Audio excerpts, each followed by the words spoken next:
बोलो जय भोले बाबा की जय। नमस्कार दोस्तों, मैं हूं पंडित ठकुरेश पचौरी और YouTube पे आप अपना ये चैनल देख रहे हैं मित्रों, एस्ट्रोलॉजर ठकुरेश पचौरी।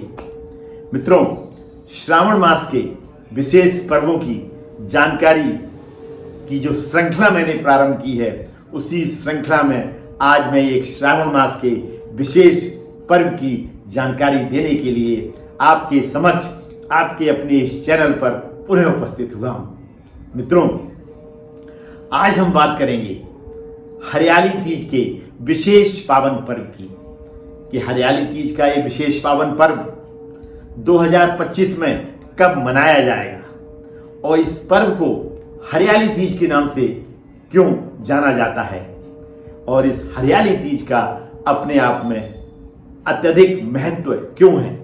संपूर्ण पूजा विधि की भी बात करेंगे और इस पावन पर्व पर रखे जाने वाले व्रत के बारे में भी आपको जानकारी देंगे।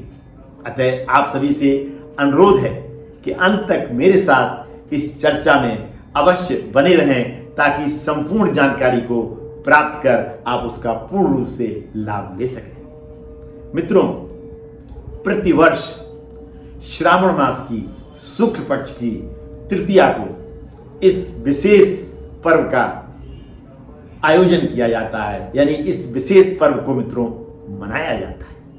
इस वर्ष जो हरियाली तीज का विशेष पावन पर्व है मित्रों, वो 27 जुलाई 2025 दिन रविवार को है, क्योंकि 26 जुलाई की रात्रि से तृतीया तिथि प्रारंभ हो रही है जो कि 27 जुलाई की रात्रि तक रहेगी। अतः उदया तिथि में जो तृतीया है वो 27 जुलाई को ही है। अतः इस पर्व को हमें 27 जुलाई को ही मित्रों मनाना है और इस व्रत को भी हमें, हरियाली तीज का जो व्रत है वो भी हमको 27 जुलाई को ही मित्रों रखना है।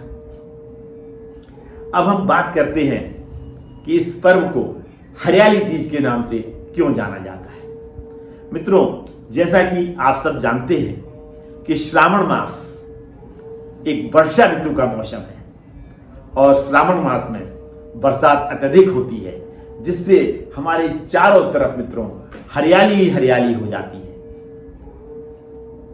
इसी वजह से मित्रों इस तीज को हम हरियाली तीज के नाम से मित्रों जानते हैं। अब हम बात करते हैं मित्रों कि इस तीज का अपने आप में इतना ज्यादा महत्व क्यों है। इसके पीछे मित्रों एक पौराणिक कथा है।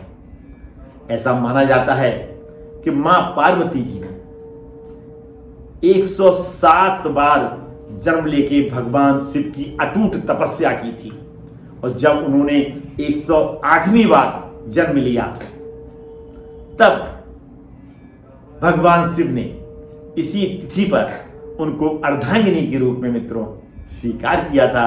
इसलिए इस तिथि का मित्रों अत्यधिक महत्व हो जाता है और इस तिथि पर की गई पूजा पाठ और व्रत का भी अत्यधिक महत्व हो जाता है, क्योंकि इस तिथि पर जो व्रत किया जाता है या जो पूजा पाठ की जाती है उसका कई गुना फल प्राप्त होता है। और जैसा कि मैं अपने पिछले वीडियो में बता चुका हूं कि भगवान शिव को ये महीना अत्यधिक प्रिय है और इस माह में की गई पूजा भगवान शिव तक जल्दी पहुंचती है और आशीर्वाद भगवान शिव और मां पार्वती का सभी को प्राप्त होता है जो लोग पूजा करते हैं भगवान शिव की और व्रत रखते हैं विशेष पावन पर्वों पर। अब हम बात करेंगे मित्रों संपूर्ण पूजा विधि की। जो हमारी सुहागिन है मित्रों, वो इस व्रत को अपने वैवाहिक जीवन में खुशियों के लिए, पति की दीर्घायु के लिए मित्रों इस व्रत को संकल्प लेके रखती हैं। सुबह उठती हैं मित्रों, बल्कि मैं तो ये कहूंगा कि एक दिन पहले से ही इसकी तैयारियां वो शुरू कर देती हैं, जैसे मेहंदी लगाना, श्रृंगार का सामान जुटाना इत्यादि। इसके बाद अगले दिन सुबह उठ के सूर्योदय के बाद संकल्प लेके इस व्रत को मित्रों निर्जला प्रारंभ करती हैं। लेकिन हमारी ऐसी सुहागिन जो शारीरिक रूप से सक्षम नहीं है, वो इस व्रत को फलाहार रह के भी रख सकती हैं और इस व्रत का उनको पूर्ण रूप से फल प्राप्त होगा। हरी चूड़ियां पहनती हैं, हरे वस्त्र धारण करती हैं, 16 श्रृंगार करती हैं। इसके बाद काली मट्टी लेके भगवान शिव का परिवार यानी मां पार्वती, भगवान शिव, नंदी, गणेश जी यानी भगवान शिव का परिवार उस मट्टी से छोटी छोटी सी मूर्तियां बनाती हैं और एक चौकी लेके उन मूर्तियों को वस्त्र बिछा के उस पर स्थापित करती हैं। इसके बाद विधिवत उनकी पूजा, जैसे उनका श्रृंगार करना, तिलक करना, स्नान कराना, फूल इत्यादि चढ़ाना और मां पार्वती को श्रृंगार का सामान भेंट करती हैं। इसके बाद मां पार्वती और भगवान शिव की विधिवत पूजा करती हैं और जो हरियाली तीज की कथा है उस कथा का या तो वहां पर बैठ के श्रवण करती हैं या खुद पढ़ती हैं, दूसरे लोग सुनते हैं। इसके बाद भोग लगाकर आरती करती हैं। इस तरीके से पूरा दिन निर्जला यानी बिगर पानी पिए हमारी जो सुहागिन व्रत को रखती हैं। और इस व्रत का जो पालन किया जाना है मित्रों, वो 28 जुलाई 2025 को सूर्योदय के बाद इस व्रत का मित्रों पारण कर सकती हैं। अब हमारी ऐसी कन्याएं जिनका विवाह नहीं हुआ है वो भी इस व्रत को रख सकती हैं मनोवांछित वर की प्राप्ति के लिए या विवाह में आ रही बाधाओं को दूर करने के लिए। संकल्प लेके वो भी इस व्रत को निर्जला या फलाहार रह के रख सकती हैं विधिवत पूजा पाठ करके, जैसा कि मैंने अभी बताया है। क्योंकि मित्रों इसके पीछे भी एक पौराणिक कथा है कि मां पार्वती जी के पिता भगवान शिव के साथ उनकी शादी करने के लिए इच्छुक नहीं थे, लेकिन मां पार्वती भगवान शिव के साथ अपना विवाह रचाना चाहती थी। इसलिए उन्होंने अपनी सहेलियों की मदद से घने जंगल में जाके भगवान शिव की अटूट तपस्या की थी और भगवान शिव ने प्रसन्न होकर उनको इसी तिथि पर अर्धांगिनी के रूप में स्वीकार किया था।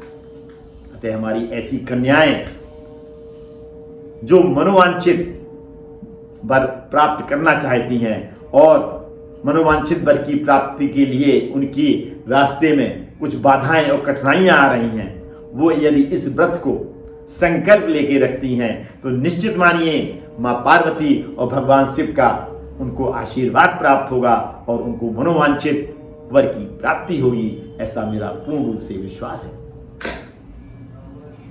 कैसा लगा मित्रों आपको ये मेरा एपिसोड? यदि अच्छा लगा है तो कमेंट बॉक्स में ओम नमः शिवाय लिखना मत भूलिए और इस जानकारी को सोशल मीडिया पर भी शेयर करिए ताकि आपके अन्य मित्र भी इस जानकारी का ज्ञान प्राप्त कर उसका लाभ ले सके। आज मैं अपनी वाणी को मित्रों इस भावना के साथ में विराम देता हूं कि आप सभी पर मां पार्वती और भगवान शिव की कृपा बनी रहे और आपका जो वैवाहिक जीवन है वो अत्यंत सुखद रहे और आपको सुख शांति और समृद्धि की प्राप्ति हो। पुनः मुलाकात होगी मित्रों किसी ऐसी ही विशेष जानकारी के साथ में। तब तक अपना ये चैनल देखते रहिए और इस तरीके की जानकारियां प्राप्त कर उनका घर बैठे लाभ लेते रहिए। धन्यवाद मित्रों, अंत तक मेरे साथ जुड़े रहने के लिए और मेरा ये वीडियो पूर्ण रूप से देखने के लिए आप सभी को मित्रों बहुत बहुत धन्यवाद। बोलो भोले बाबा की जय।